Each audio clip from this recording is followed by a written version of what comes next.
சாந்தி. அவ்யக்த சமிக்கை 12 ஜனவரி 2025. பாப்தாதா இன்னைக்கு நமக்கு என்ன சொல்றாங்கன்னா, जैसे बाप दादा को रहम आता है ऐसे आप बच्चे भी मास्टर रहम दिल बन मनसा अपनी वृत्ति से वायुमंडल द्वारा आत्माओं को बाप द्वारा मिली हुई शक्तियां दो. பாபா சொல்றாங்க, எப்படி பாப் தாதாவிற்கு குழந்தைகளை பார்த்தால் இரக்கமாக இருக்கின்றதோ, குழந்தைங்க இவ்வளவு உழைக்கிறாங்களே, இவ்வளவு முயற்சி செய்யறாங்களே, அக்ஞானி குழந்தைகள்லாம் இவ்வளவு துக்கப்படுறாங்களே, அசாந்தியில இருக்காங்களே, சோ அப்படி பாபாவுக்கு குழந்தைகளை பார்த்தால் இரக்கமாக வருகின்றது.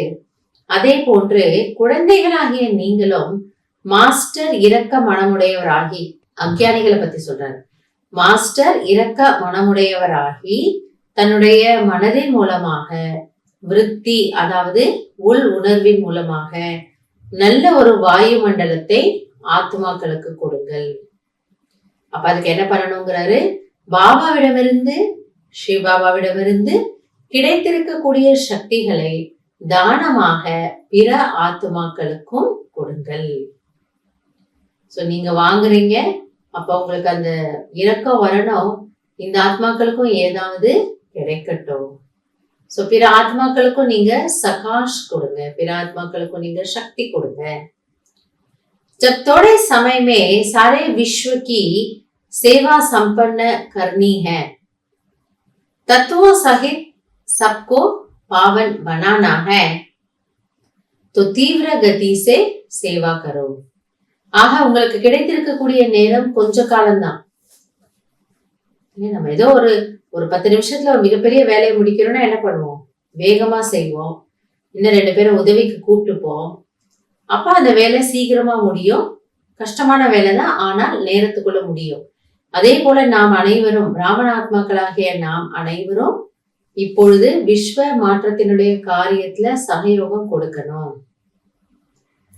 அப்ப அதுக்கு பாபா சொல்றாரு, இந்த காரியத்தை இன்னும் செய்ய வேண்டிய வேலை நிறைய இருக்கு, ஆனால் நேரம் குறைவாக இருக்கிறது அப்படின்னும் பொழுது உங்களுடைய சேவை மற்றும் சுய முயற்சியினுடைய வேகத்தை அதிகப்படுத்துங்கள். இன்னும் நீங்க நல்லா வேகமா செய்யணும். ஏன்னா இயற்கையை உட்பட நீங்க தூய்மையாக்கணும். அதனால பாபா புரிய வைக்கிறது, உங்களுடைய வேகத்தை நீங்கள் அதிகப்படுத்துங்கள். ஏனென்றால் செய்ய வேண்டிய காரியம் இன்னும் நிறைய இருக்கின்றது. சோ வேகத்தை அதிகப்படுத்தணும்னா என்ன செய்யணுமா, ஆத்மா இன்னும் சக்திசாலியா ஆகணும். அதுதான் வேகத்தை அதிகப்படுத்துவது.